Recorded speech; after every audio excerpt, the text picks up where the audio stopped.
Okay, hello and welcome back to another edition of the TSC live stream training that we are doing as members of committee, just to give you a little bit of training and experience, and hoping to develop your knowledge, obviously while the ongoing pandemic is still happening. Yesterday I showed you, introduced you to the basics of the Midas M32 sound desk. We have two of those desks at the Students' Union in Foundry, and they're what we use pretty much all the time, because they're just easy. Now, today what I'm going to do, let me just have a quick drink. Today, what I'm going to do is go through the bits that I didn't quite get to do yesterday.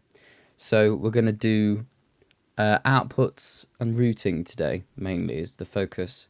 And I'm also going to show you how what I showed you yesterday and what I'm going to show you today transfers into a live setting in Foundry. And sort of the signal path that we experience in Foundry, because it does vary and it's important for you to understand. It's, obviously this is all very hypothetical as well, so I've got some visuals from the TSC manual that might help just explain things a bit better, so that you can see how it translates into what we do in Foundry. And yes, we are on time today. So thanks for that, the people that are already tuned in. Again, if you want to have M32 Edit open while we're doing this, you're more than welcome to. And you're welcome to ask me any questions that you might have, either in the live chat or personally if you've got me on Facebook or whatever, and I'm more than happy to answer them. Today, I'm not going to run the X32 emulator. If you remember, that was the little piece of software that I downloaded yesterday to show you how you can connect to a virtual X32. We're not going to quite do. I'm not going to bother with that today, because the main thing that we're focusing on is just the settings within M32 Edit, and it doesn't really make much difference whether or not you connect it to a sound desk or not. One thing I forgot to mention at the beginning as well is I'm also going to show you, because obviously we haven't got any sound going through these. I have got the ability to remote into a setup that is live currently, so I'm going to do that in a bit so that you're able to see what this actually looks like when there's live sound happening. So hopefully we'll do that in a bit as well. So I'm going to start off with where we picked up from yesterday. So yesterday, if I just reopen the Word document, we looked at the inputs. So we went over a CDJs and a DJM900 and the difference between the master and the booth outputs that we get out of that DJ setup. And we looked at how we plug that in and what that means. We also did two MC mics and a backup SM58, and I quickly whizzed over how to set up and what the best practice is when you've got a microphone plugged in. If you remember, we looked at putting things on like a low cut. You can see as well, I forgot to go back to this yesterday, but as soon as you start to put things on a channel, it all appears in this master view with all the faders in this little column here. So you can see the low cut that we put on this MC mic yesterday, it still exists. And that little peak that I put in the high mid EQ when I was showing you what the difference between a parametric and a graphic EQ is still there when we've got it in this mixer view as well. And if I activate the gate again, you can see that we've got the gate that activated is here. And if you remember, we left the compressor activated. That's down here as well. And then this section up here is your bus sends. And then if the microphone, like the one I'm using at the moment, requires phantom power, which is plus 48 volts, if I put it on this one here, the little red light comes up there as well. So you can see you've got phantom power on. So everything that you do in these menus appears in this main mixer layer which is quite nice and is a different, obviously, from the sound desk for those of you who've used it before, because you can't see any of this for the individual channels all together at once. You have to select each of the individual channels. So obviously that's quite nice with this software. What we're going to do then is we're going to have a little think about where our inputs are going to end up. So as I said yesterday, the master DJ left and right, we obviously want that to go out of our master left and right, our main mix. Okay, so automatically, as I said yesterday, on the M32, whenever you reset the desk and start a new scene, which is what I did yesterday when I reset it all, everything is routed 1 to 1, and everything is routed to the main left right. Now it's slightly different, again, as I discovered yesterday, because for some reason when you start a new scene using the X32 emulator, it resets the main stereo, so everything isn't going. So you can see here when I select this in main, it's not actually going out the main mix. If I turn that on, it's then going to the main left right. But as I say, by default, whenever you reset the actual physical desk, these are all turned on and it's all going to the main left right.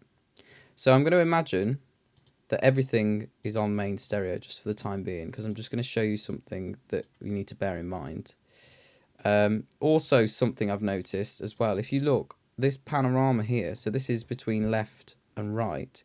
A little bug, I think, in the X32 emulator is that when it resets M32 Edit, it resets them all panned hard to the left. But we want that, again, when you reset the actual physical desk, everything is panned into the middle. When we talk about pan, what I mean by that is between how much that individual channel is in the left and how much that individual channel is in the right of the speakers.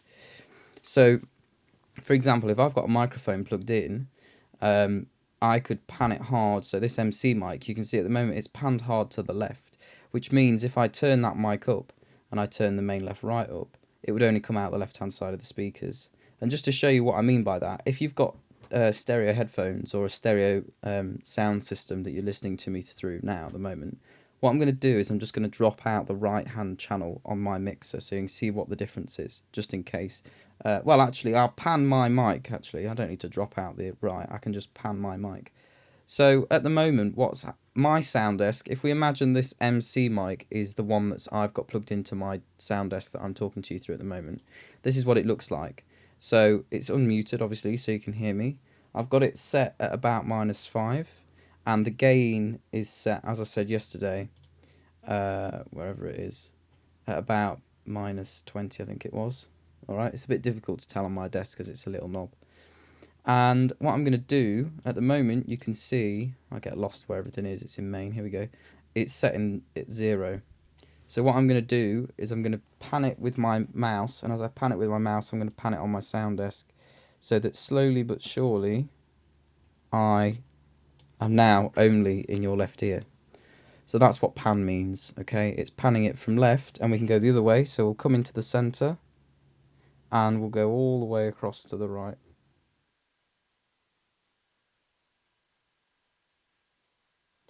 And then we're back in the center again. So that's how you do that, and that's what pan is, okay? So as I say, something that the the X32 emulator does is, for some reason, or mine it has anyway, I don't know about other people if they've tried it, it's panned everything hard to the left, so just be wary of that. But again, on the normal desk, that won't happen. So everything at the moment is set to main stereo, okay? So everything's going out on main mix, okay? The problem with that is if we start playing music out of the DJM 900 and we turn up both the master and the booth to 0 and unmute them, okay, the issue we're going to have there is the sound is going to go from both of these to our main left right. And the problem with that is that you're basically doubling your output. Because if you remember, the only difference between booth and the master left and right really is the fact that booth takes out the mic that you can plug into the DJM 900. So that's a bit of an issue, obviously, and we don't want to do that. So something that I always do, I mean, most people just leave their booth at 0, okay, because they don't want that to go out of their main left right. So I'm going to rename the main left right, by the way, to Nexo, because that's the sound system that we have in the Foundry. Okay, so that's what Nexo is. Okay, just so that we don't start getting confused. I'm just going to make that white. Okay, so most people leave it at 0, and that's fine. But if somebody comes along and knocks one of your faders, and it's only one of them, and you haven't got them stereo linked, you're gonna suddenly, your left is gonna start being louder than your right, because your booth left is also being mixed with your DJ master left. So a solution to that problem is you can select the individual channels, and you can actually take them out of the main stereo. It's not something that a lot of people do, and it's a little thing that I thought about once I realised what main stereo button did. And I've started to show people and teach people because I think it's quite a useful and a good practice thing to do. So I definitely suggest having a go at it and seeing what you do. But equally, it's fine just to leave your faders at 0 as long as you don't turn them up again, because we don't want booth and main left right being mixed into your Nexo output. We just want it to be DJ left and right. Okay. So now you're probably thinking, well, what does that mean? Because this booth is now, it's coming into the sound desk, but it's not going anywhere. Okay. And this is what we need to think about in terms of our input and our outputs and our routing. Okay. So if you remember yesterday, I said that we're going to have a main PA, which is the Nexo. So that's going to be our main left right. Now that's all good. Okay. That's here and that's not going anywhere. We're also going to have 3 types. We're going to have 3 sets, of monitor sends. And we're also, something I forgot about, is we're going to have a DJ booth send. Okay? So, what that means is we've actually got 1, 2, 3, 4, 5 outputs. Okay? Because we've got, well, in theory, so this is left and right, okay? So that's 2 outputs. We've then got these. Now these just take a balanced XLR, so that's another 3 outputs.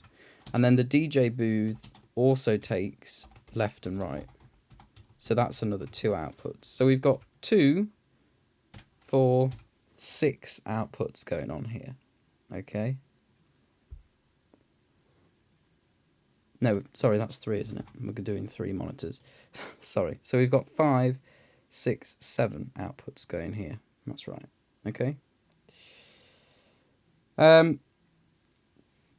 So what I'm going to do is I'm going to do it in this order. Okay. So we're going to do the main PA first. We're then going to do the DJ booth send, and then we're going to do the monitors after as a last thing to do. All right. So first of all, let's talk about the main PA. Okay. For this, I'm just going to get out the TSC manual. Okay. This is, if people are in the TSC group this is in, so this is in the group, this group called Technical Services Committee, okay, and this is available in the files section here, and it's just called Full Manual 16th, blah, blah, blah, blah, okay, and this is what it looks like, okay. This is page 47, okay, and this is a basic sound setup that we have for most nights, okay. So, as you can see here, what we have is 2 CDJs and a DJM. So that's your CDJ, that's your DJM, that's a CDJ. They're all linked together, and they get plugged into the DL251, which is the stage box, if you remember, that we had, that is linked over Cat5 to the sound desk. We've also got the microphone, so let's just imagine this is the wired SM58 that we've got on stage, that's plugged into the stage box as well. And that all goes down a Cat5 cable, which is this blue line here, to the M32. Okay? Now, this is slightly wrong, because what happens is those inputs go down the Cat5 and appear on the sound desk, and then they are bounced back down to the DL251, and then they get plugged into SoundWeb, and then they go through all this processing, and eventually they get to the speakers. Okay, so this is slightly wrong. The reason it's wrong is because, well, it's wrong and it's right. Okay, what you could do is, so if you remember, the M32 has physical outputs on the back of it. If we just get up the photo, I can't remember which one it was that I had yesterday. But if we, I think it was this one. Okay, here we go. So you can see it's got physical outputs on the back of it. And you can see output 15, output 16. Output 15 by default is the main left, and output 16 by default is main right, which we're going to leave because we don't need to faff about with that. Okay. And what you could do is you could plug two XLRs in, so you can send everything from your stage box down a Cat5 into your sound desk, and you could take your outputs out of the physical outputs on the back of the desk, and you could plug them into the black box on the wall in Foundry, the audio box, main left right, and you could send it down SoundWeb, and you could run it from front of house, your output from front of house. For those of you who aren't on TSC, or for those of you who are TSC but may have not worked and understand what the black boxes and the sound boxes and whatever are on the walls, in the venues, around the venues, we have a little we have lots of little black rectangular boxes on the wall. There's an audio and video one, and there are lighting ones as well. We have more audio and video ones than we do lighting ones. Okay, so the audio and video ones, well, you can run lighting down them as well, because it's just two Cat5s next door to each other and two XLRs next door to each other. And the XLRs are a main left and a main right, and the two Cat5s you can either plug video or lighting into, and then you route it in the control room. We don't really need to worry about that too much now, obviously, because we're only looking at sound. But we have one of those black boxes at front of house, so where we would have the sound desk set up. But we also have one at on stage as well. Now, normally what we do is we take it out of the stage box. But what I'm saying is you can use a combination of the Cat5 AES50 multi-core, the digital multi-core, and the analog outputs on the sound and the physical outputs, sorry, on the sound desk. Because it doesn't really matter with outputs, okay? So whatever you get outputting down your multi-core, you also get out of these physical outputs on the desk. All right, we'll talk about that a bit more in a sec. What we do instead is we don't bother with the desk, because the problem there is you've then got lots of different problems, because you've got your outputs at front of house, but you've got your inputs on stage if you did it and set it up that way. The other thing you've got to think about is that is only half the story, your main left right. They're only 2 out of the 7 inputs that we've got. So it's not worth having just those 2 at front of house and your multi-core, your other outputs at the other end on stage, because it's just going to get complicated and confusing. And if things start to go wrong, then you're going to be whittling, and you're going to be having to be running backwards and forwards. So it's just not worth it. So what we do instead is we keep everything in the stage box. Now, unfortunately, the DL251 pictures weren't very good yesterday, but let's see if there's any decent ones. Maybe this one. How big's that? It's not too big. There we go. Okay. So this is what the back of the DL251 looks like. Okay. Hopefully you remember this from yesterday. So what we've got coming out now, you'll notice that on the sound desk it's labelled AES-A and AES-50B. And on the back of the DL251, it's AES-51, 2, and 3. It really doesn't matter, okay? It's exactly the same thing. It's just that the DL251 stage box labels them with numbers and the sound desk labels them with letters. All right? Something that's important to remember, though, is because the stage box can deal with more, so it can deal with 96, I believe, kilohertz, whereas the sound desk can only deal with up to 58, which is in the settings somewhere. You can see here, so the sample rate for the M32 and the X32 can only go up to 48 kilohertz, which means you can only send and receive so many channels over AES-50. The stage box can deal with more, which is why it's got an extra Cat5 line for AES-50, because it can deal with the Pro Series of Midas desks and stuff like that, which is why it's actually, if you look, got 48 inputs as opposed to the 32 that the X32 and the M32 have. Don't really need to worry about that for now, though. So as I was saying, we're going to use these outputs on the back here. These are basically just a copy of these, okay? The inputs, obviously, are a little bit different, okay? So if you remember yesterday, we had to turn these channels on in the config, and you had to select the source, okay? Now, again, that's slightly different, because you can see at the moment, these ones are all off. Normally, when you reset the M32, these are all on, and they're all done on a one-to-one basis. So input 1 is channel 1, input 2 is channel 2, okay? You can see, if we scroll down at the moment in this input list, it goes from input 1 to 8, and then it starts from 1 to 8 again. Why is that? That's not right. Let's just have a look here. That's interesting. Maybe that's just the way it does it. Normally, it's labelled 1 from 1 through to 32. But again, maybe because we had the M32 emulator plugged in yesterday, that's maybe a little bug. Because it's set up right in the routing. Let me just change this. Just give me a second. 5. Oh, that starts it again. I think with the updates, they've got some bugs that they still need to sort out, because that shouldn't be doing that. Never mind. But yeah, these. So you just imagine this is in 1 to in 32. Now, what you can do, what I was just playing around with there, is you can change the routing, which you have to do if you've got a stage box plugged in. So the outputs doesn't matter, okay, whether you plug your XLRs into the outputs on the back of the desk or the outputs here on the back of the DL251, but we're going to plug them into the back of the DL251. We're going to keep it all together with the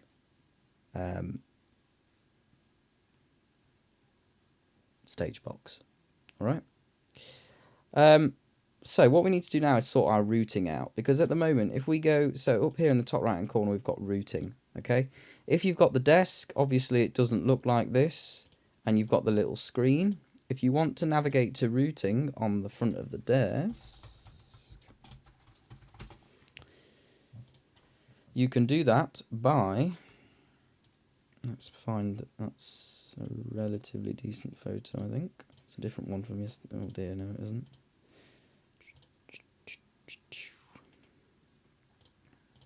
There we go. You can see there's a button that says routing. So you just hit that button, and that's just basically, we're doing exactly the same thing here.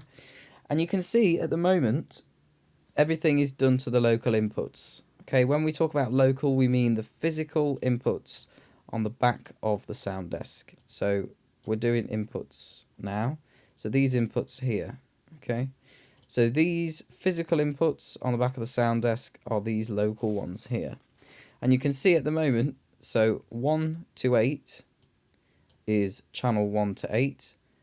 Channel 9 to 16 is, that's why, it's because they're all set across. So this should be diagonal, look, okay? So it should be 1 to 8, 9 to 16, 17 to 24, 25 to 32. And if we go in here now, it'll say 1 all the way down to 32, yeah? Because what that's doing now is it's saying inputs 1 to 8 are going to go to channel 1 to 8. Input 9 to 16 is going to channel 9 to 16, and so on and so forth.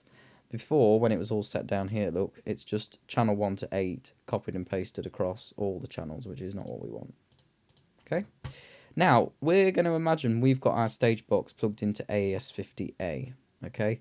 Because, you know, you might as well use the first one. So instead of them being our local inputs, we're going to need the ones that are on the stage box, which are running on this AES50 line.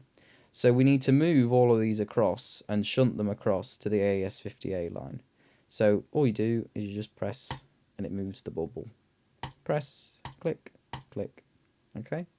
And again, you can see that because because you can run up to 48 channels, and remember, you can patch and move your stuff around however you want. So because the stage box, excuse me, has got 48 physical XLR inputs, you can still use them. You just can't use all of them all together, if that makes sense. So you can plug something in to channel 41 to 48 if you want, and you can use those 8, but they replace these 8 here. All right. So whereas on the Pro Series desks and other Midas desks, you can use you can plug into all channels. On the M32 and the X32, you can only use up to 32 channels, if that makes sense. But we're just going to route it this way. Let's face it, we're only using 7 input channels anyway. So it doesn't really matter whether or not we do 9 to 16, blah, blah, blah, blah, and so on. But I just like to do it anyway. All right. And it's good practice, because if you start plugging other stuff in, it means that everything's set up and ready for you to go. So that's the basics. Now, it looks very different on the M32. So I'm just going to see if I can get up the routing screen. There are videos on this online. Okay. This is what it looks like on the sound desk. Oh, they're the outputs. We want inputs.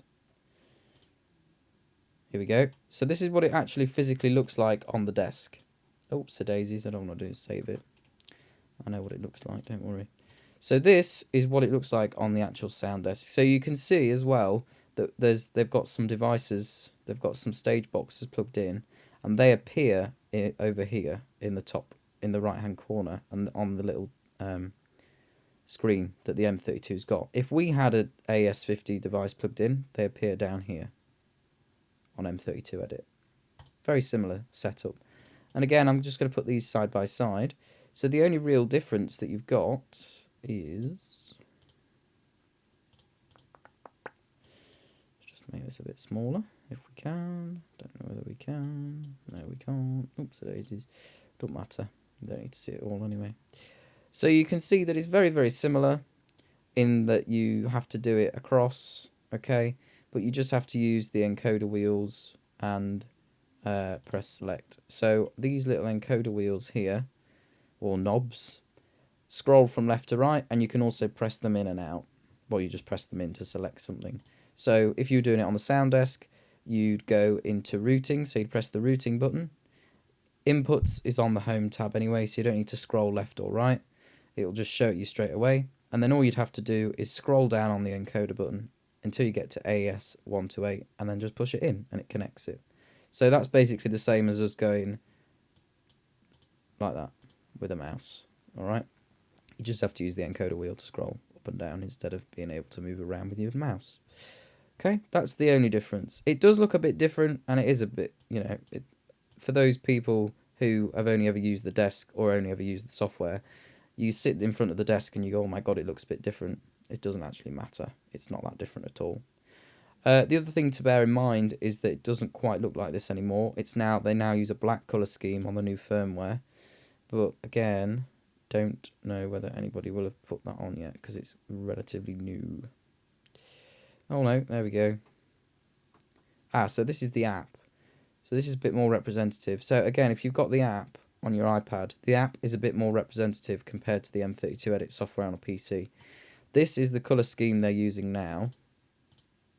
So you can see it's a little bit different. That's a horrible photo and it's upside down.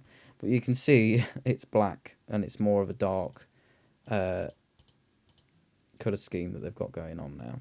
But again, it all does exactly the same thing. They haven't changed anything at all. So that's routing your inputs. So that now means that if we plugged anything, where's it gone? There it is, into these inputs on the back of the M32 now, they wouldn't appear anywhere on any of the channels because it's now only looking for inputs down its AES50 line. Okay, and you can see in the little source box here, it changes it to A as opposed to IN for input. It changes it to A, and if we used AES line B, it changes it to B. So you know just by looking at the source without even having to go into your routing what the source is and which AES line it's on, or whether you're using local inputs. Okay, it's the same on the physical desk. So when you're in the config bit in the sound desk, it's got a little source box. Again, very similar to these that you can scroll up and down and select with the encoder wheel. And it's very similar to this, okay? And it shows you where your source is coming from, okay? So that's that. All right, so now if we were playing some sound, and again, this is one of the things that knocks people for six, because they've got everything plugged in and they're like, why is it not working? And quite often, 9 times out of 10, and I still make the mistake, it's routing, okay? But that means now that we've got, basically what we've done there is we've made this blue connection here. So we've said that we don't want the sound desk to listen to itself because these aren't plugged into the sound desk. They're plugged in to this stage box here. So we need the sound desk to listen and look at the stage box to receive these inputs here and this mic here, okay? So that's what we've basically done there. So we've sorted out our inputs, okay? Now we're just going to have a quick look at output routing, which is not really very different to your input routing, apart from the fact that obviously you can use any of the outputs you want, okay? So you've got lots of different things within your routing. You've got AES50 routing, and you can play around with that if you really, really want to. Again, just leave that as it is. If you don't want to change anything, you don't need to. It's set as it is, fine. Card, you can use card routing if you want. So this is whatever card that you've got plugged in. If you remember yesterday, I said that you can, oh, it's the wrong set of tabs, you can change, wherever it's gone, this USB card here on the back. You can make it a Dante card, it can be a USB card, it can be anything you want, okay? And what that means is if you change this to a Dante card, basically what I'm trying to say is they don't call it USB card because you can change it to whatever you want. But if we wanted to do some multi-track recording and we didn't want it to appear on a 1-to-1 ratio, we could change some things in your card settings and different things like that, which would change it. XLR, again, don't really need to worry about that. Your outputs, this is the bit that we need to think about. So, again, normally when you reset your desk, your outputs look a little bit like this. This is what it looks like to start off with anyway. And this is where, oops, daisies, I didn't want to do that. This is where you need to understand the difference between, well, you need to understand what a mix bus is, or a bus, okay? So, for those of you who've worked with analog desks before, I'm hoping that you will understand what a mix bus is. If you haven't, and you're going straight into digital desks, or you haven't really used mix buses on analog desks, that's fine, because I'm just going to briefly explain it now. The first thing to bear in mind before I get there is that 15 and 16 are always automatically set, remember, to your main left right. Okay, so they're set to our Nexo output. So now, anything that we assign to the Nexo output, so all of these at the moment, apart from booth, if you remember, in main, are going to our main stereo output here. They would end up over here in Nexo. Okay, you can see it's hard pan Nexo actually as well. So let's pan that back to the center. There we go. All the rest, so the booth is not going anywhere at the moment, okay, in terms of its output, because it's not assigned to the main left right. And if we go into this sends tab here, it's not going to any of our 16 mix bus sends either, okay? So it's just playing to itself basically. Now a mix bus is basically, I always like to use the analogy that it's like a bus. So it takes in inputs and you tell it where you want them to go and it delivers them, okay? The main left right is like a big bus for everybody, okay? So it takes everybody and it delivers them to the same place, okay? If that's what you want, okay? Obviously we've turned off the booth because we don't want the booth to go to the same place as everybody else, okay? The mix buses are like smaller buses, okay, and by that I mean they take individual, so you decide which people it's taking and where it's going. Okay, so what that means is I hope that makes sense. If that's a shocking analogy, let me know and I can explain it in another way. Okay, or if you don't quite understand what they are still after today, do a quick YouTube search, do a quick Google, and I'm sure you'll get to understand what they are by the end, once you've done a little bit of research. Okay. Now, we've also got other things along here. We've got direct out channels, direct out auxes, and direct out effects and monitors. Don't really need to worry about them at this point. The only thing I would draw your attention to is matrices. So matrices are basically a copy of the main left right output that you have assigned.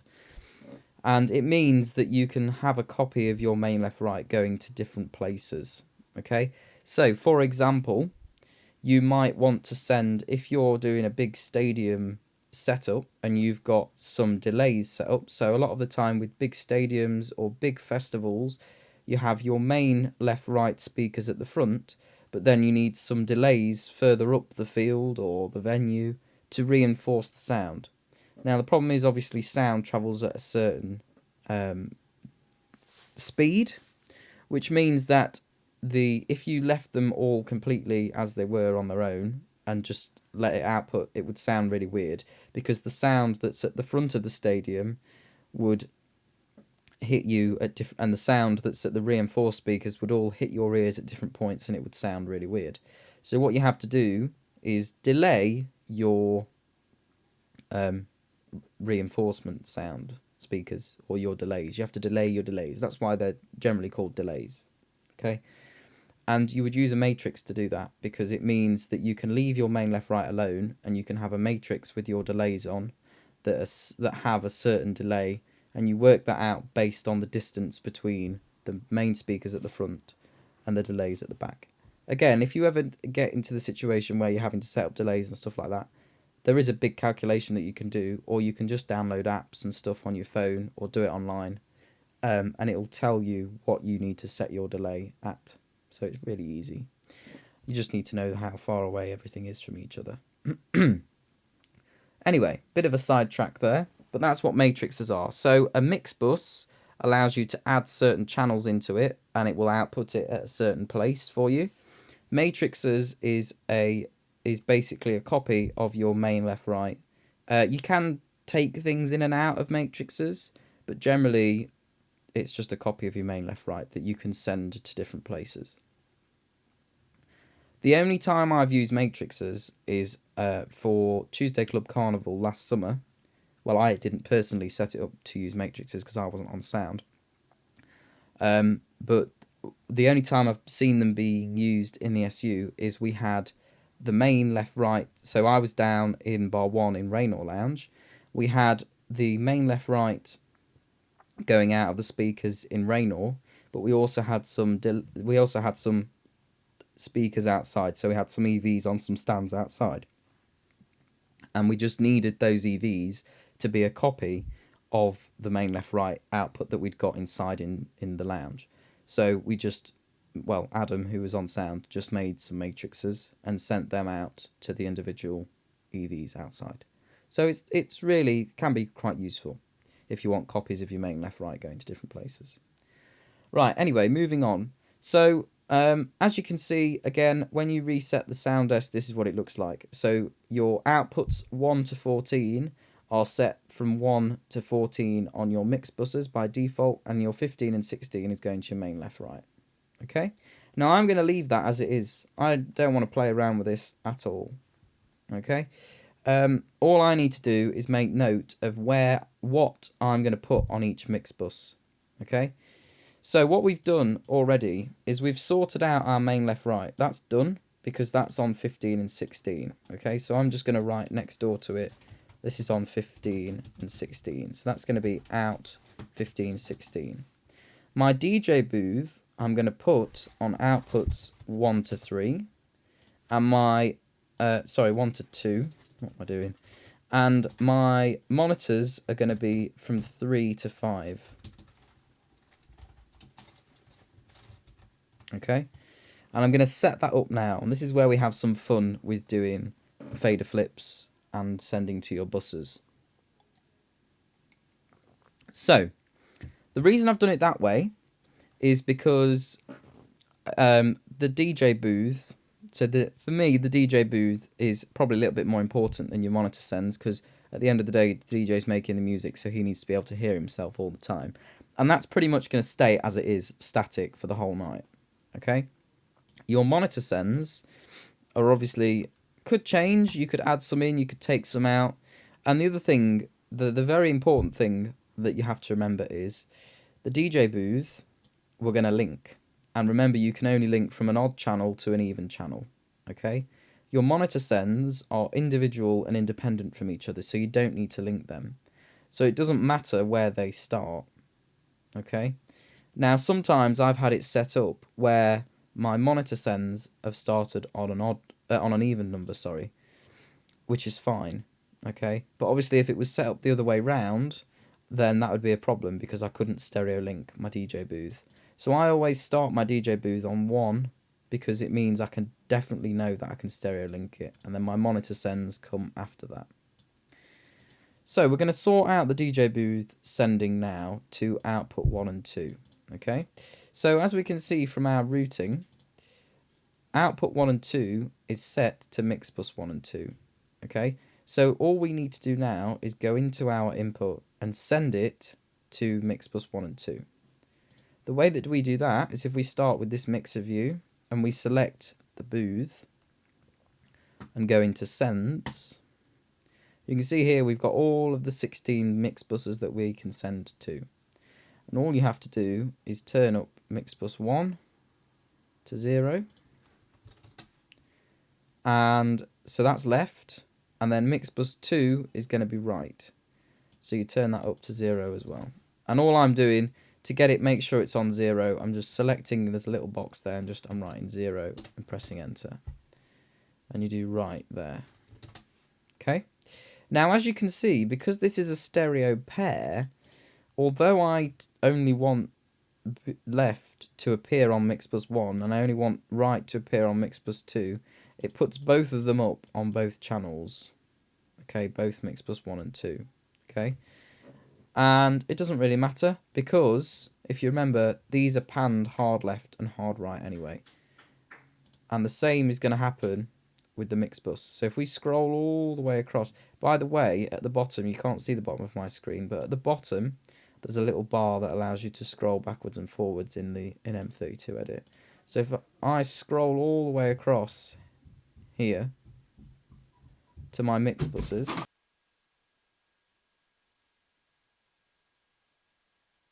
you can see that mix bus 1 and 2 is here. And if we go into channel, you can stereo link them and it'll ask you, and we can press OK. This means now that if we go all the way back across here, you can see now that it's connected as a left-right pan. Okay. Now the issue is that still panned? Oh no, it sorted it. There we go. Again, as soon as you stereo link something, what it does is it links the channels, and it should also pan them hard left and hard right. Okay, so you can see now it's set up here and it's all good. Okay, so although it's sending this channel to both of them, it's not really although that's what it appears to be doing, it's not, because it's recognized that you've got this as a stereo pair and you've also got the mix bus as a stereo pair. Okay. Now you also need to make sure that you turn them on if you're using the software. So you can see, although it's hidden it under there, but you have to turn them on. Okay. Which isn't a massive problem, because on the actual desk you don't have to bother with that. You can just do it, leave it as it is, and it'll turn them on automatically. It's just some extra bits in the software. Okay. The other thing you need to do which again you don't need to do on the actual desk, is you need to make these post fader. Okay. The reason being, if you take it as an input value, I think you have to do this on the desk now actually, with the new firmware update. Again, I've not used the desk massively with the new firmware update. But yeah, if you change it onto post fader, that means that however you have the faders set up. Oh yeah, you must have to change it on the desk. Okay, so however you have the faders set up, it will listen to the faders. Okay, if you have it set on input, it will just take the input value and output the input value. Okay, again, this is not really something I can explain in this hypothetical situation, because you can't really see the difference in what it'll do to the levels and stuff. But a good example I use is if you mute, for example, if everything is set at input and you mute the channels, it'll mute, because these mute buttons mute it for the main left right, but it won't mute it in the bus. So it'll still keep outputting to the bus, which I've had that happen to me before, where I've had monitors on stage and I've had my main left right output, and my main left right output's muted, fine, but the monitors on stage have carried on playing the music. Okay, so you must make sure you change it to post fader. Most things will need to be post fader. You also need to do the same with everything by the looks of it. So you need to make them... Oh, no, you don't, because you're not sending these anywhere. That's fine. So these are just the bus send. So you can see, again, everything's in pairs. This is the only problem with the M32 and some of the drawbacks to it. So in the routing, for your input and output routing, everything's done in 8s. Whereas on some sound desks, you can choose whatever you want. Okay. So, and again, everything's in pairs up here. So it is a bit complicated, and a bit of limiting, but, you know, for what we use it for in Foundry, it doesn't really matter and make much difference. So that's that. So we've linked it. It's now in our bus. Oops, the daisies. Don't want to do that. And our bus 1 and 2s are turned up here, and they're all muted. So that means now that the booth is not just listening to itself. Okay, it's now being sent to bus 1 and 2, and it gets output, and it will be output from bus 1 and 2. And if we look again in our routing, output 1 to 16, bus 1 and 2 is going to output 1 and 2. So that means now whatever we plug into output 1 and 2 on the DL251, we will only receive what's going to mix bus 1 and 2, which at the moment is only the DJ booth. Okay? I hope that makes sense. Alright? And that is basically how you do output routing for the M32 and a stage box. Now, the other thing to bear in mind is our monitor sends. Okay?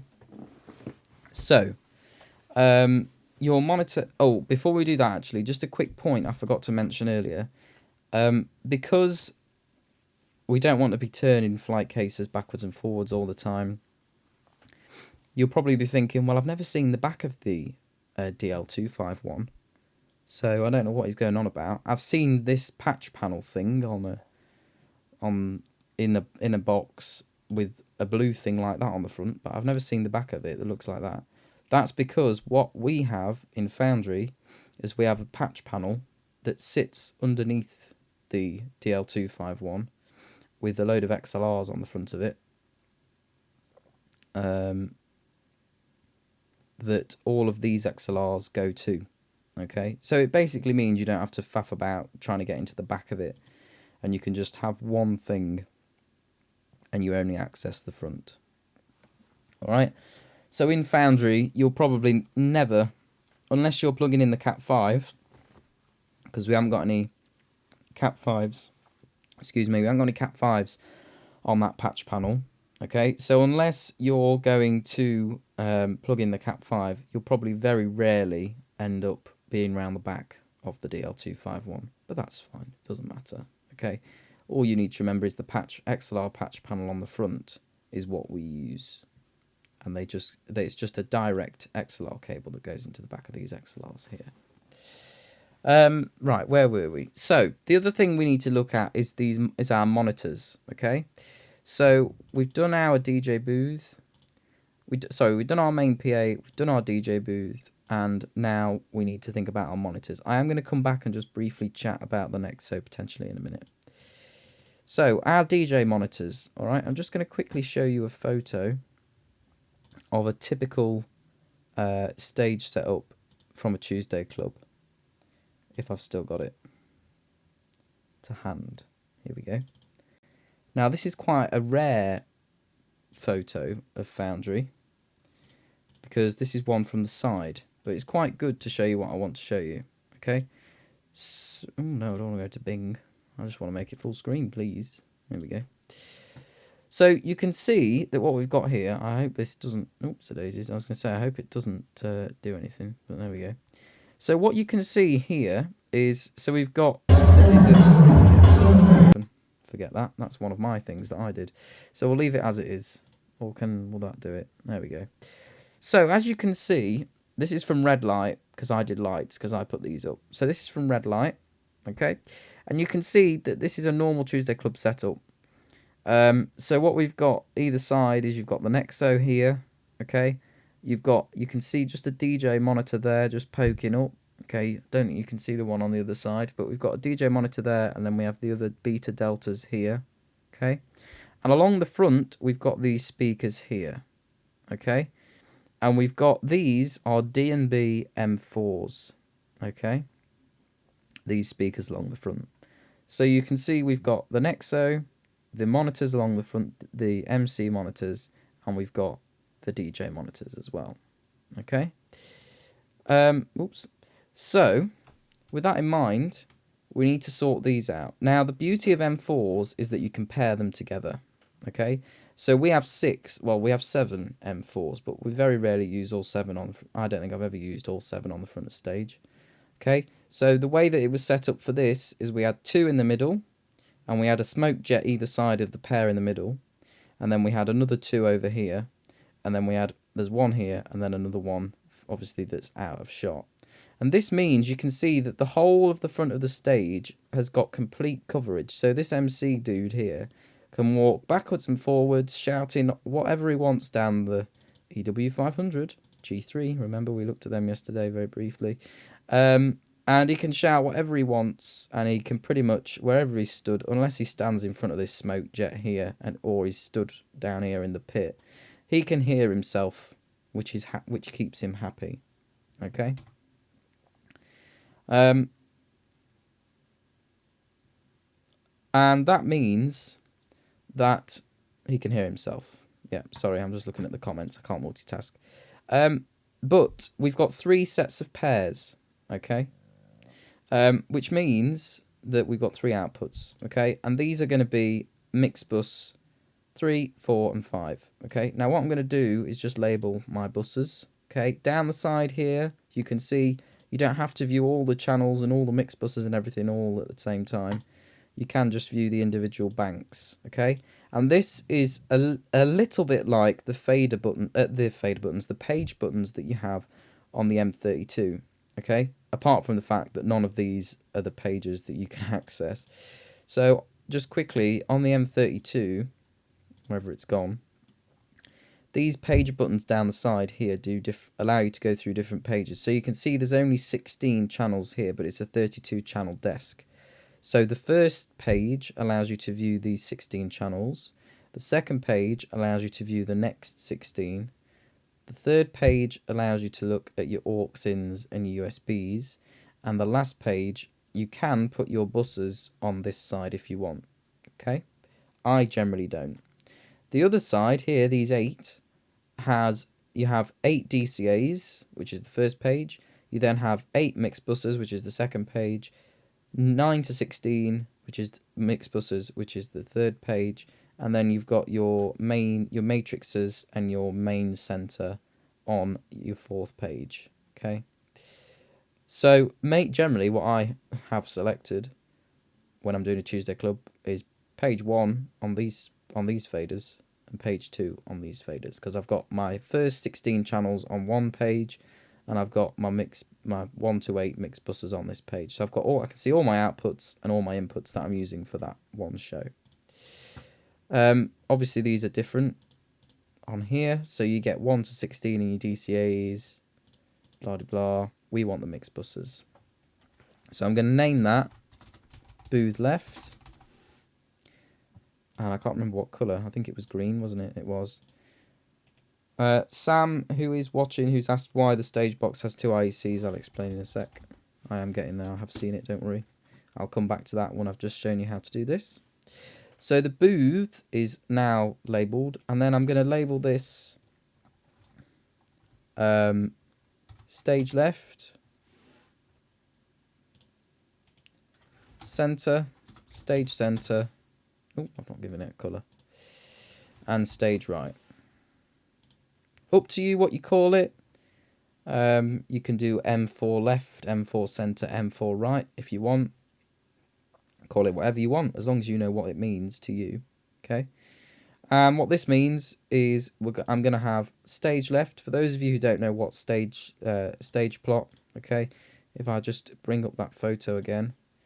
All right, your stage is always done from the artist's perspective. Okay, so stage left is over here, stage center is here, and stage right is here. So I always work from left to right using stage left to right. Okay, you can do it the other way. You can work from stage right to stage left. I just like to have it left to right on the desk in front of me. But it might confuse you, because if you then are sat front of house, obviously your left to right is the opposite way. So you just need to be mindful of that when you set up your desk. Again, it's your desk, you set it up how you want. And in these monitors, in these on-stage monitors for the MC, he wants his mic. Okay, so at this point, I would go, if I was teaching somebody, I'd go, so how are we going to do that? How are we going to put the microphone into the monitors? Okay. If you don't know which way left and right is, Freddie, you need to learn. Or do that thing with your hand where you make a little L with your finger and your thumb. Where was I? So yeah, basically what we need to do now is select the MC mic, and we're going to send that into all of them. So we just need to turn these all up to 0. Now again, this is slightly different on the desk. Okay, so on the desk, there's 2 ways of sending an input to a bus. I'm going to show you what the 2 ways are now. Oh, I thought that was hiding behind there. So you can see here, there's a little section for bus sends. Okay. You can do it through using these. So you can press view, and then you can turn the encoder. So you can see, again, you can select bus 1 and 2, bus 3 and 4. Oh no, sorry, bus 1 to 4, bus 5 to whatever. And it goes from 1 to 16. So you can press view, you can press whichever buses you're sending it to, and then you can turn these encoder wheels to send it to your bus. But that's an absolute pain in the arse. So what I do, and what most people do, is use this little button here called Sends on Fader or Fader Flip. What this allows you to do is send to your buses. Okay, so what you can do is you can select, the way that you use this is you select your bus. So you would press select, you press fader flip, and then what that does is this button starts to flash red. And on the little scribble strips, it says channel 1 with a little arrow to bus 1. Okay, and then you turn up to 0. I generally turn mine up to 0 for doing things like this. When I'm doing monitors with a band, it's different. But for a Tuesday Club setup, which is what I'm showing you, just put it at 0. And then remember, when you've done that, to come out of fader flip. Because if you stay in fader flip and you start moving your faders up and down, you're not changing what the faders do to go out of the main left right. You're changing it to go out of the mix bus. So make sure you come out of fader flip. This way of doing it is very similar. The reason that you have fader flip, by the way, is just because there aren't enough faders on the sound desk, right? Because if you had loads of faders, you could just do it through this way. To be fair, it's nicer to do it through fader flip as well. It's easier. Okay. So yeah. What you need to do then is just turn it up on here, and we've then sent it to our bus. So we can unmute all of them, and we can turn them up to Unity. Again, you might not need them at Unity. Okay, it's very much up to you. Now, the only problem we've got here is we're going to get some feedback. Okay? The reason we're going to get feedback is because we've got a microphone that's going into a speaker at a very loud volume. So you can see we're sending it at 0 dB, and we're sending the output at 0 dB. And the only form of processing we've done on this mic is we've EQ'd out the low cut. Okay, so we're probably all right for the low end. We might get a few rums and tums down the low end, but squeakies, we're going to get some squeaky highs. Okay, so what that means is we need to put a bit of an EQ on it. Okay, now the best way to EQ speakers is to do the speakers first.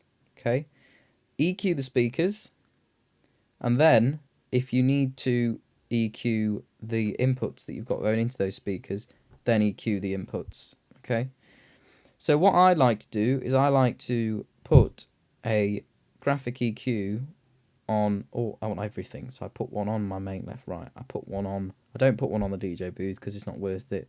It'll sound shit and he won't notice anyway, so it doesn't matter.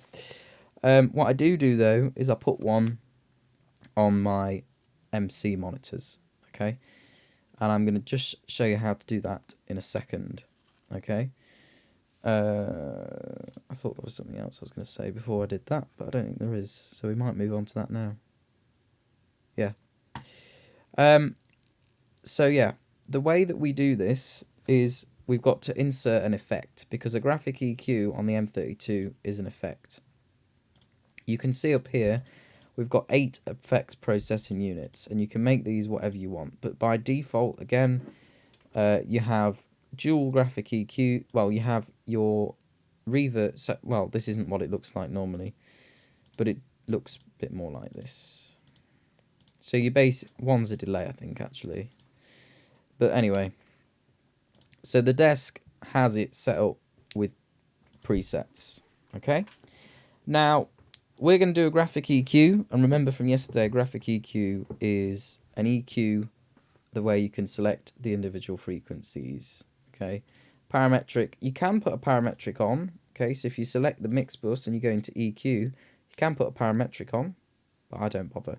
Reason I don't bother is because generally the speakers, and you get to a point where you can just do it if you know a venue as well, and you know the speakers and the kit and the room, because obviously depending on the mic you've got, depending on the speakers you've got, and depending on the room acoustics, you're going to get different forms of reverb. Reverb, you're going to get different forms of feedback. Sorry, I lost my train of thought there. And if I start to put a parametric EQ on, and I want to take out certain frequencies and stuff like that, a parametric EQ isn't the best, because for tuning a system, because you're just doing a variety, you're just doing that group of frequencies, which might actually turn out to be not what you want. Okay, because you can get things like harmonics, for example. So harmonics are groups. Shall we get a proper Google definition up, shall we?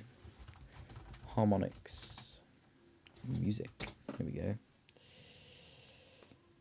Is a series of sequenced sounds, pure tones, represented by... Oh my goodness me, this is not what we want. Okay. Here we go. A harmonic is any member of a harmonic series.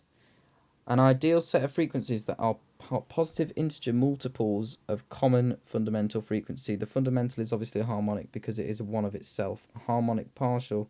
Right, so as you can see here, if we have 4,000 hertz, if we have 4K, you can get some harmonics at like 8K, for example, and 16. Okay, so you can get feedback at one frequency, but that'll also then be at the harmonic frequency of the first frequency that's giving you feedback. So if you start to do parametric EQs instead of graphic EQs when you're trying to tune a system and you're getting really, really bad feedback, you can sometimes end up making it worse because you're cutting out the harmonics, or you're cutting out a harmonic and then adding in the harmonic of that harmonic, and it all just gets a bit confusing. So I would just stick to doing a graphic EQ for when you're tuning a system. Okay, so the way that we insert a graphic EQ, and I'm going to talk about the difference between a dual and a stereo, so don't worry, Jonathan, that's coming. The way that we insert an EQ is you go into the effect, you pick, and then all you've got to do is pick what you're putting that EQ on. So we're putting it on a bus, okay? So I'm going to put it on bus 1. Now you can see, okay, a dual EQ gives you an EQ across one thing, and it gives you an A and a B, okay? So you can actually insert 2 buses on a dual EQ, okay? So what I can do, for example, here is I can put bus 1 on A of the dual EQ, I can put bus 2 on B, and if I go into, oops, I think that connects it, does it? God knows. If I go into A and make some changes,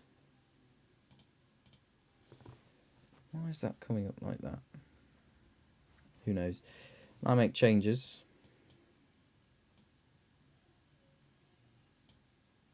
Okay, obviously that's horrible. If I then go on to switch to B, it hasn't changed it on B. Okay. A stereo EQ does the opposite. So if I change this one to a stereo graphic and I insert it on bus 15, because remember you can only do left to right on odd to even channels, bus 15, it should, or maybe they have to be linked. Who knows? Oh, that's interesting. That's funky. Okay, so on the desk, it would automatically put it on 16. Alright? But basically, a stereo EQ, you don't have the A and B. Okay? So whatever you change, okay, on this stereo EQ changes on both of the things that you insert it on, if that makes sense. So a stereo EQ is what we're going to put on the Nexo, because the Nexo is a stereo system and we don't need more than one. So we're going to change, I always do the last FX, FX8, to a stereo graphic, and I'm going to insert that on main left right. So you can see, because it knows that the main left right is a left right stereo pair, when I do the top one it changes it to the bottom one. Okay, so that is a single stereo EQ on its own, just for that one output. But our buses are not stereo outputs, they are balanced XLRs, so they are just giving you left and right on that one channel. Okay, so they just get panned in the middle. That means that I'm going to put a dual on, but I'm not actually going to do this as it is. I'm not going to do 1 on A and 2 on B and then 3 on a separate one.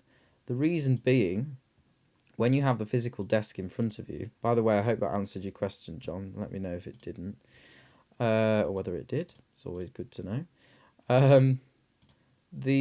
Where was I? So yeah, the bus, I'm going to do it like this, not like that, because we're not using bus 16. Because when you're on the desk, it's just easier to see it in this setup. Okay, it's easier to get round the desk, because to be able to flick between A and B on the desk, you have to faff about with the up and down arrow buttons. Where are we? So you have to go between the up and downs. Okay, so it loads up A, and then you have to press down to go to B. But what I like to do is put mine on my buttons, encoder buttons and stuff here. And what that means is you can't do it to B. Alright, so it's just easier to see it like this. Sorry, the chat's sidetracking me. I can't remember where I was going with that. But basically, it's easier when you've got the desk in front of you to set it up like this. You can do it with 1 and 2 and then 3, but you know, you've got 8 effects, so why not use them? And the reason I'm using 5 to 8 instead of 1 to 4 is because that's just the way that that's the way the desk sets it up to start off with, and B, delays, so 1 to 4 is automatically put on your encoder buttons and these wheels down here. So if you can't be asked to change stuff like me, it's just easier to leave it like that, to be honest. Again, it's just little tips and tricks about the way that the desk is set up and the way that it starts off being set up. And if you don't want to start changing stuff, that's how you can do it. All right, I'm just going to unlink them. Okay, so we've got this set up now. Okay, problem frequencies. Okay, in Foundry, I'm going to turn them up. So for some reason, I don't know why it does it on M32 Edit, it starts everything at 0. I don't know why. Well, sorry, it starts everything at -15. It should look like that. So again, it might be a bug in M32 Edit. But it starts everything. It should start everything like that on the dual EQ, but it doesn't for some reason. So what I'm going to do is turn up what quite often your problem frequencies are in Foundry, just so that you can see. So 630. So low end stuff, you'll always get a harmonic between 125 and 250. Okay, and I always think that sounds like a ship horn. Okay. So if you've got something that's sounding like a ship horn, it'll either be 125 or 250. Okay. 315 can also start to cause you problems. 630 can. And then once you get high, you can get all sorts cracking off up here. But sometimes you can get 4 and then 8K having an impact on 4 as well. And you can get some things around here as well. You can sometimes get a bit of 125 and a bit of 315 having a bit of an issue and causing some problems for you as well. So you can see there we've got 1, 2, 3, 4, 5, 6, 7, 8 frequencies already that you're going to want to start taking out. And for me, this is what causes me problems in Foundry. Okay, whether that's generalized for other venues and stuff like that, that may be the case, but who knows. The M4s, again, as I said earlier, depending on your mics, depending on the speakers you're using, they'll have different resonant frequencies and all sorts of stuff like that. So the best way to do this is to use your ears and look at the desk when you're doing it and start to learn which frequencies will cause you problems. If you're in a venue and you're like an in-house tech, for example, it's good to get to know what causes you problems. If not, and you're out on the road or whatever, just use your ears and use the desk. The beauty of digital desks is when you've actually got an input, if you turn RTA on, it will show you and it will give you peaks at which it will give you little blue lines that pop up which frequencies are being used and which ones are giving you issues. The other key thing to think about as well is don't gain your mic up too high. I find if you go above, well, I've not even got a gain on it, but if you go, or have I? No, I haven't. If you go above, if you start getting up high, and you're getting at like plus 20s, sorry, minus 20. Hold on, what's that? Why is that trim? That should be gain.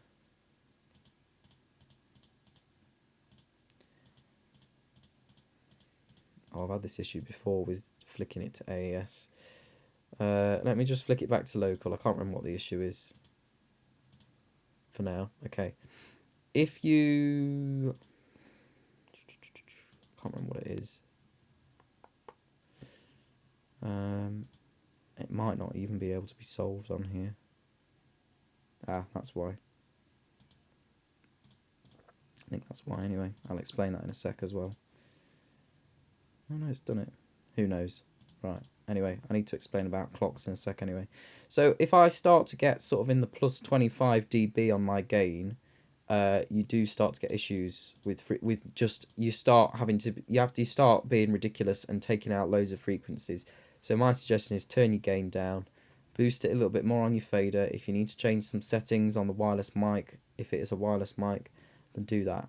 Don't start ramping up the gain, because it's going to start to make it sound horrible, and you're just not going to be able to get rid of the feedback very easily. Okay, so that's a quick whistle stop tour. All right.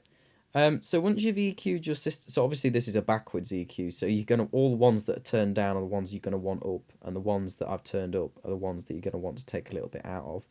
I generally take out about between -3 and -5 when I'm turning down. So if I do it on the stereo graphic, so you can see, so this is how it would normally look. It's completely flat, okay.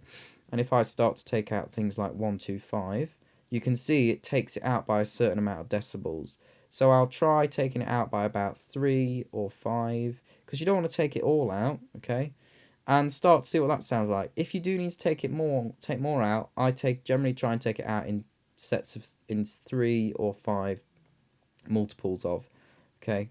Because that just generally works, and it means you're not, if you start off by taking out -10 dB of a frequency that's giving you problems with feedback, and you don't actually need to take it out that much, and you can actually get away with having a little bit more in, particularly down this low end. We've already got a low cut on the microphone, so any low end that we can keep and we don't need to get rid of is always going to be a bonus. Okay, and that's pretty much it. All right, so make sure you get that graphic inserted. Make sure you tune up your monitors. All right. And that's what we talk about when we talk about ringing out mics. Okay, so ringing out microphones is basically eventually being able to point them at the M4s. The brilliant thing about DMB M4s is that you can get to the stage where you can hold a microphone against the speaker grill and you won't get any feedback out of it. And that's because you go through this process of taking out the frequencies that are causing you problems. But there's no point doing that there's no point inserting the graphic EQ on the microphone and just EQing the microphone, because then when you pick up the next MC microphone, you're then going to have to EQ that microphone and EQ that microphone, EQ the next one with a graphic EQ, and we haven't got that many graphic EQs, okay? We haven't got that many effects, we only got 8, all right? And you're going to have to just keep doing it over and over again. It's just a pain in the backside, all right? The other thing is, I've already explained why generally not to do parametric EQs when you tune in a system. So, yeah, and there's no point trying. I mean, the other thing you can do is once you have your graphic EQ inserted and you've tuned and you've rang out your mics on your bus, so your MC monitors, if you're still having problems, that's when you're in a live setting. So when the actual show's opened, you can then use the EQ, the graphics, and have not the graphics, the parametrics, sorry, and you can have them left over just to put any waves in that you might need. Okay, so if you've got a little bit of causing you problems, I don't know, still around 1K is causing you issues, you can then take a little bit out on the parametric. Okay, so the key is to always leave yourself some wriggle room for when you open and you're doing a live show. Okay, and the other thing to bear in mind is always sound check loud, and the loudest you'll go, and always ring out mics the loudest you're going to go, because if you ring them out at, it's an okay volume, when the venue's empty and there's no music playing, that's going to be no good for when you turn the music up and everything and it's belting out. You're going to get loads of feedback.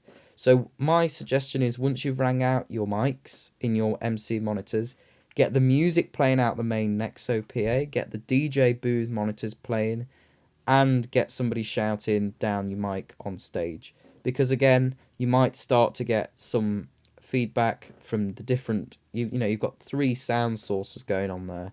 So you might start to get some different feedback from different places, which obviously isn't a great idea.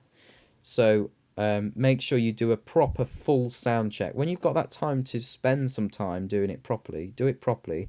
And then if you need to just tinker and bodge it during the night, that's when you can do that.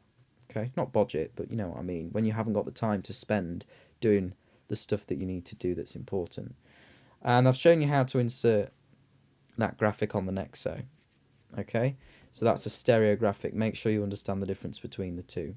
Okay, the other thing that I just want to mention, going back to our routing, okay, when you've plugged in the Cat5 into the back of the sound desk, you need to make sure that you get your clock set right. So in setup, you can see here we've got the clock synchronization. Okay, now because that the sound desk is a computer that has its own internal clock, and because the stage box on stage is also a computer, that also has its internal clock. Okay, the problem is they both can't, one of them has to be the master clock and one of them has to look at the master clock. Okay, so to set that up, generally we have the stage boxes are set to be the master clock. So you need to go in on the sound desk and change the synchronization from internal to AS50A. Okay, and that will mean that everything will work. Okay, you'll be able to tell if you've got your clock settings wrong because you'll plug everything in and you'll start playing music and it won't appear on the sound desk, and 9 times out of 10 it's the synchronization. The other thing you need to make sure is they're both running in the same sample rate, and I would always recommend running in the highest sample rate you can. As I said earlier, the M32 can only run at 48 kilohertz, so make sure it's set at 48 kilohertz and make sure the DL251 is as well, because the DL251 can run at 96. So if you set the DL251 at 96 kilohertz and you've got the M32 at 48, you're going to get some problems. So make sure that's the same as well. Okay, that's pretty much it for outputs and doing a quick EQ on them and your routing. Okay. And I think that is pretty much everything. That is pretty much a Tuesday Club setup done. Okay. A couple of things to mention are you can copy and paste using the utility tool. So again, this is different on the desk, but you do have this utility here. Oh, it's slightly different on the desk. Oh, it's copy and paste there. Okay. So on the desk, in utility, there's a little button, and the buttons that are along the side of the screen, you can see here you've got utility at the bottom. So that allows you to copy and paste. So if you've got your graphic EQs set up, you might as well just copy and paste them across because they're the same speakers, it's the same microphone. The speakers are in a slightly different place on stage, so I would still make sure that you're not getting any feedback, but just as a baseline, once you've set one up, again, this is why I set it up across these three like this, because you can't copy from A to B. You can only copy A, the whole thing, A and B, to the next one.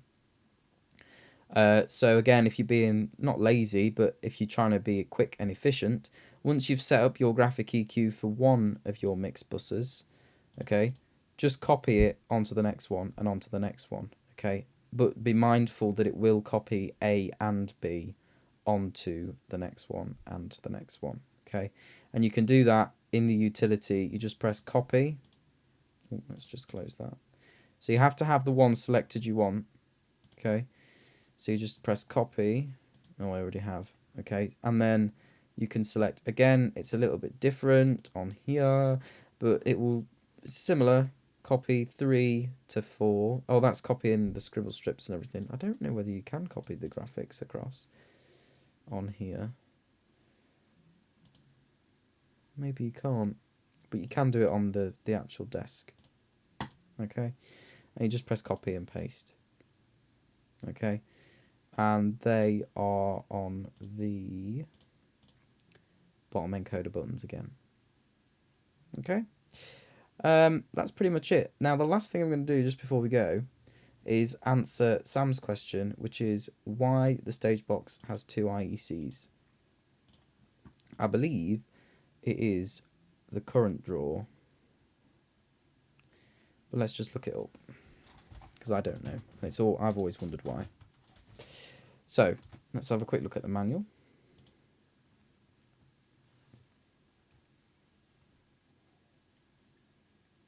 If anybody has any questions as well, feel free, just while I'm looking this up, to ask them. The last thing I'm going to do before we go is show you a real live working This is it's the Forge Radio studio, which is the University of Sheffield's radio station. I'm going to remote in and show you the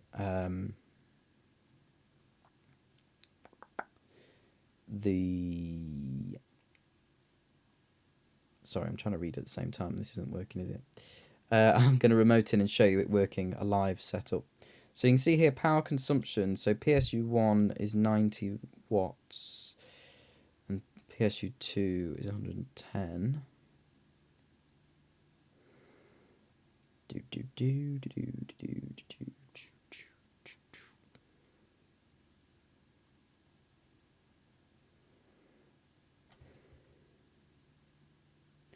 So if we look at this, there might be an episode 3, Freddie. We'll see. I feel like I've mainly covered everything. I might do some stuff for gigs, but I feel like a basic Tuesday Club setup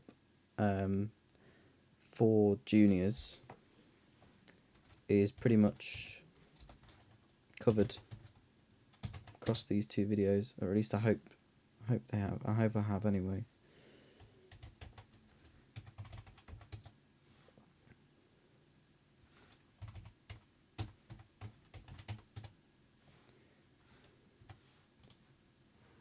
But yeah, I will be doing some more sound stuff.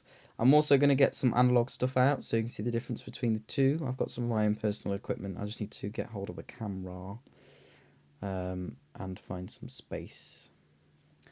Let's just do a quick Google. Why does the DL251 have 2 PSUs?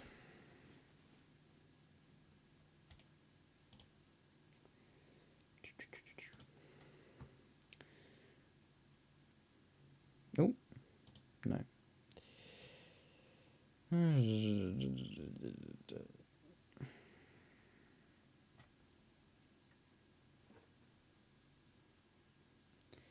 wonder if you need to make a 3rd thumbnail.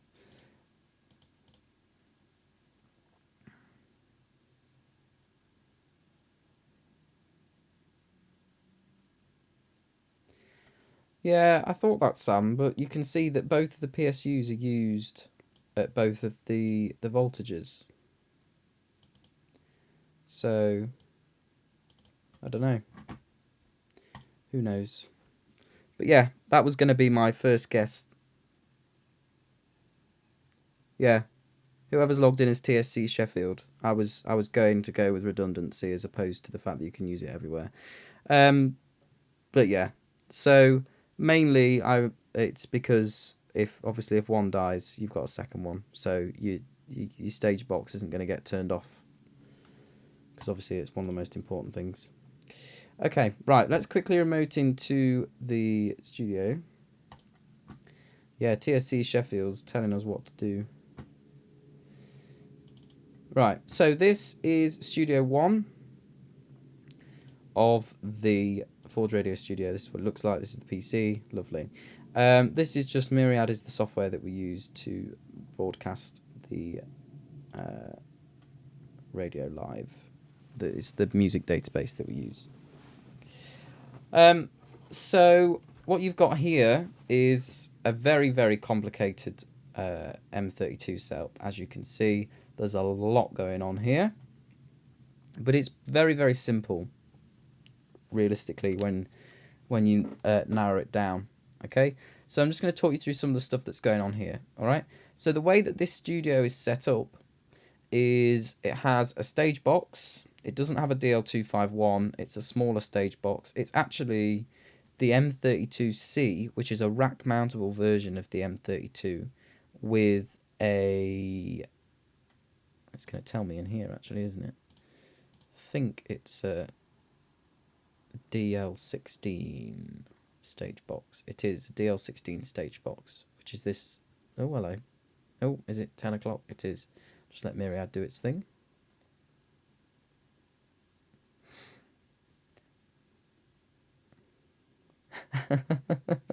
I've already found the Minecraft server. So just to reply to the chat. Okay. So yeah, it's a DL16, which is this is the stage box here, and this little thing down here is the M32C, which is what the stage box is connected to, and acts as an M32. Because if you just plugged in, well, you've got no way of plugging a stage box into a PC, so you have to have the M32C, which is connected to the stage box, which allows you to control everything. So the stage box is obviously running on an AES line. So you can see it's running on AES line A because we've got A1 to A8 here. So the first 8 inputs are 8 microphone inputs. So they are raw analog inputs that are going straight into the ASA line. And you can see there's lots going on. So they've got, in terms of their processing, so they're an input. They have a preamped gain at plus 25. Now, because this is a radio studio and people who aren't sound engineers get to use it, we have it set up so it's a bit foolproof. Okay, so we tell people to leave the faders at 0, although obviously I have said you don't necessarily need to do that all the time with mics. We just do it because it works with the studio mics that we've got. Okay, you can see that because they're studio mics and they are what we call a condenser microphone, which is the same as the one that I'm using today. I might do a little video on the different microphones that are out there and the microphones that we use as well. There's lots of sound videos to come, don't worry. So because it's a condenser microphone, which means it requires plus 48 volts, that means we've got phantom power turned on those individual microphones. Okay, a quick thing while we're talking about phantom power is on the back of the desk, you can see these little red lights here. If you've got phantom power turned on an individual channel, the little red light will turn on. So that's what the little red LED means. All right. If they're off, it means you've got phantom power off.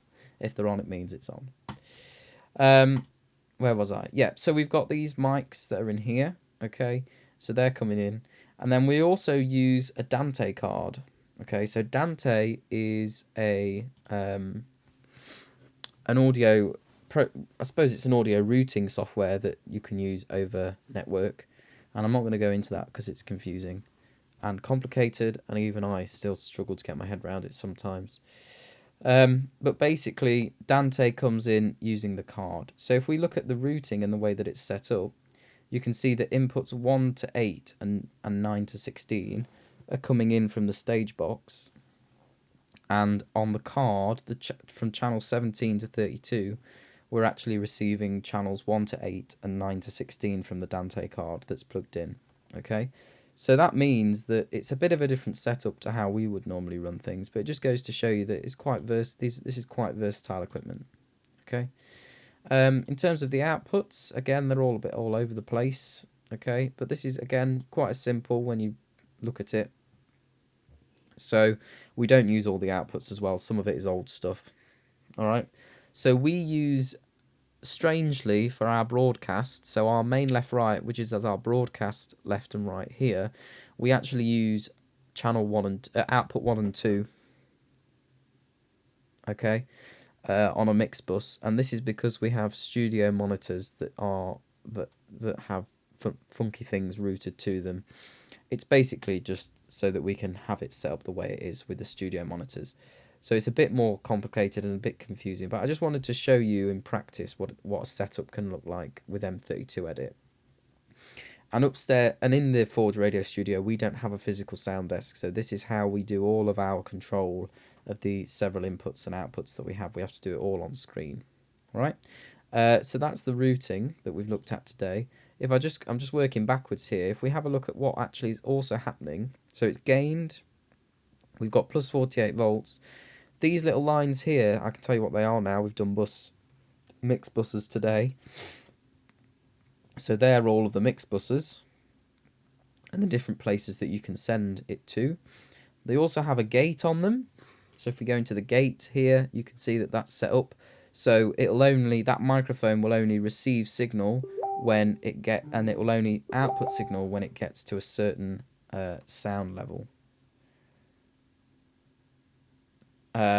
And we've got an EQ set on these mics. And again, you can press on these bits and it'll take you to it. It won't take you to the mix buses because that you can actually change the level here. So, but you can press on the gate, the EQ, and the compressor, and it will take you to it straight away. There you go. Instead of having to press EQ. So you can see they've got a bit of an EQ on them as well. So we've got still, even though it's a studio environment, we've got a low cut that comes in, as you can see, at 98 Hertz, because we don't want people sounding really boomy on air, because that's never any good. And then we've got some just cuts out down here. We've got one at about 300 Hertz there, you can see. We've got one at about 1K, and then we've got a 2K boost, 3K boost there. And we've got a high shelf, which again does exactly the same thing as a low cut, but just at the other end of the frequency spectrum, and it cuts out those high frequencies, and you can see it does it over a nice slow curve there. This was set up by somebody else, not me. Although I don't know whether, I think Joe is around, if he's still watching. I don't know whether you redid this EQ when you redid the studios, because Joe's redone some stuff in the studios. So if you did, Joe set this up. So if you don't like the way this EQ looks, take it out with him. I didn't set it up. You've got the bus sends as well. And we don't really, although these effects have got stuff being sent to them, it doesn't actually go out to the output on the main. Apart from that EQ, that might. Let's work it out. Matrix 1 and 2. This is Forge. Welcome to Forge. It's all a bit, sometimes it's a bit of a mess. Who knows? Where does the matrices go to? Let's have a look. Matrix. No, it just sends back on itself. So it doesn't actually go anywhere. But yeah, so that's just a quick example of a live setting that you can see there with lots going on. Okay. Takes quite a long time to set a desk up like that, particularly on M32 Edit. It's a lot easier and quicker, I believe, to do it on a desk. But that just gives you an example of the sort of stuff that you can achieve. And you see, as I say, we use this as our main control surface, so we do not have a desk as such, as complicated and as in-depth as the M32 to control stuff. We have to do it all on screen. Right, so that was that, and I'm just going to go back in so it gets rid of that message. There we go. It's just TeamViewer for you. I think that's pretty much it for this. That's how you set up a basic Tuesday club with DJ monitors and MC monitors and your main left right for your Nexo. Okay. The very last thing I'll just say before I go, I've just thought about, is wherever the manual's gone, is this last bit here. Okay, so what happens to the Nexo once you've plugged it into the wall? So obviously we said that this is slightly different, and we're going to take two XLRs out of channel 15 and 16 out of the DL251, and they're going to plug into the wall. Now what happens when you plug those XLRs into the wall is it just doesn't go straight to the amps and out to the big Nexo stack. It goes through this system that we have called SoundWeb.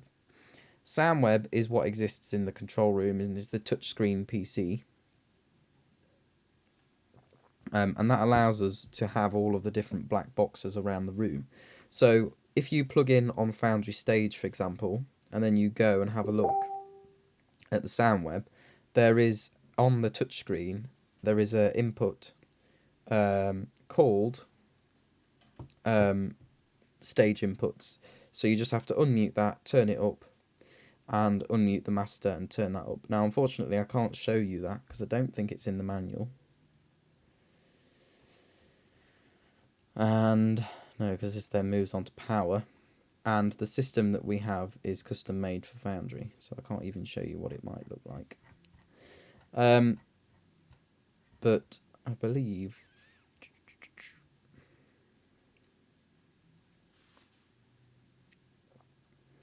without getting too complicated, no, we're not gonna look at that.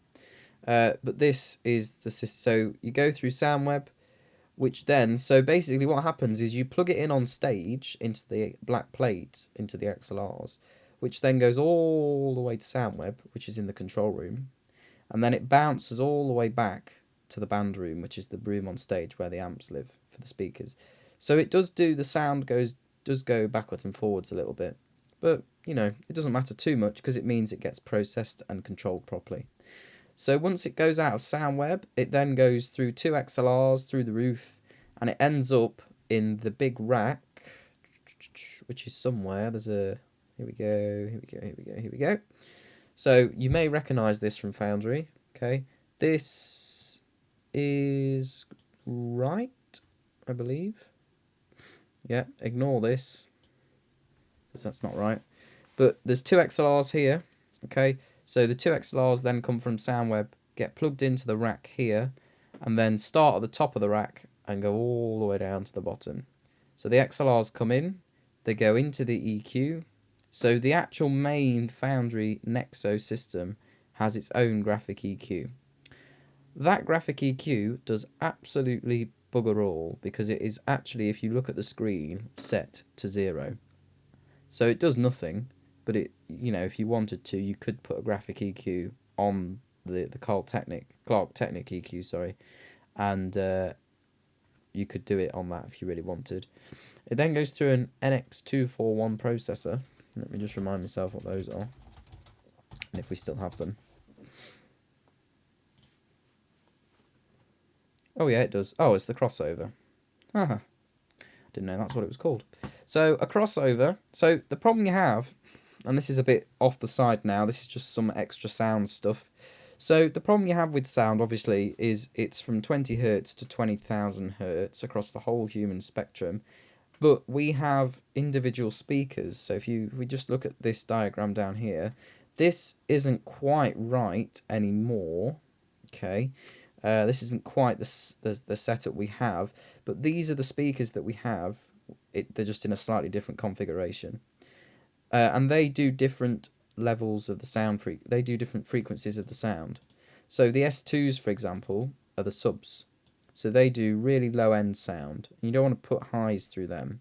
The B1s are the same. They do bass frequencies, and the M8s and the M3s at the top here do the high and the high mid frequencies. The issue you've got is you don't want to send all the frequencies to a speaker that doesn't want or isn't expecting to receive them. So what you have to do is you have to put it through something called a crossover, which is what these NX241 processors are. We have 2 because they are mono. So one does left and one does right.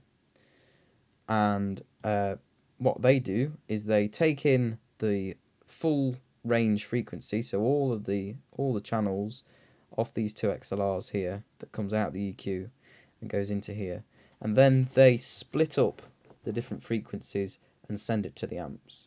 So you can see here that these Camco Vortex 6 amps do the high frequencies here.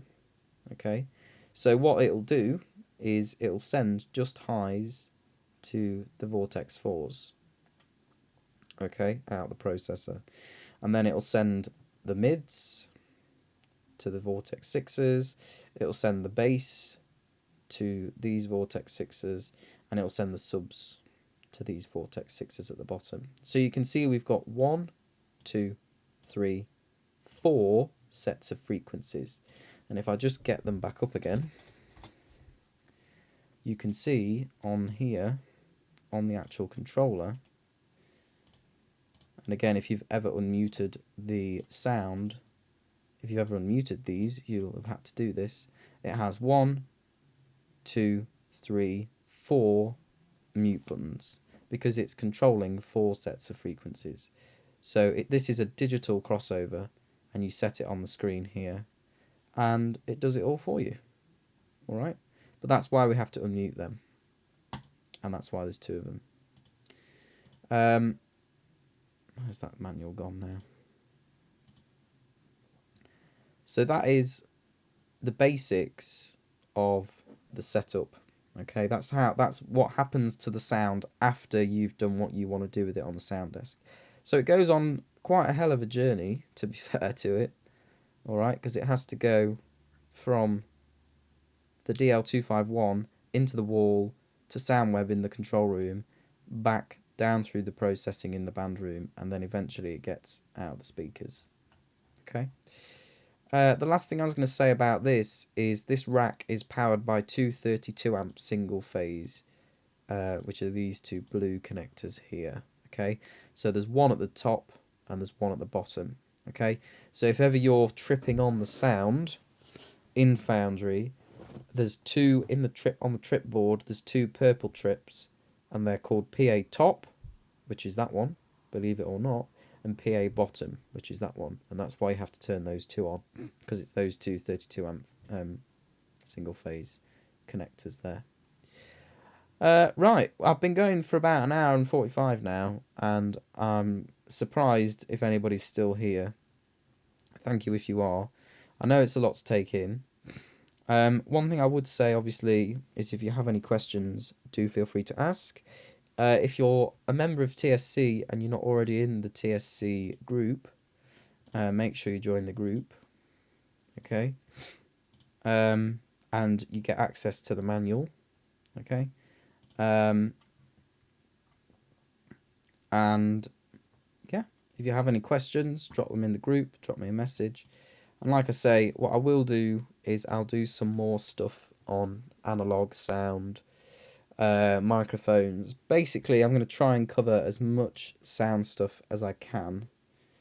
But we're going to talk about it at committee anyway and see what we can do for you.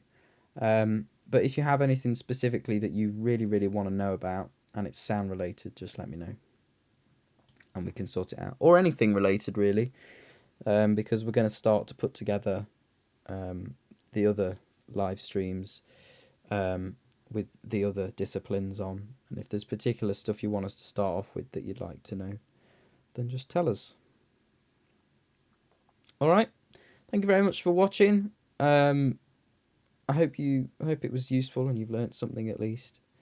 And if you want to obviously know when the next ones are coming up, subscribe to the YouTube channel. Alright, and I'll see you again soon. Cheers, guys.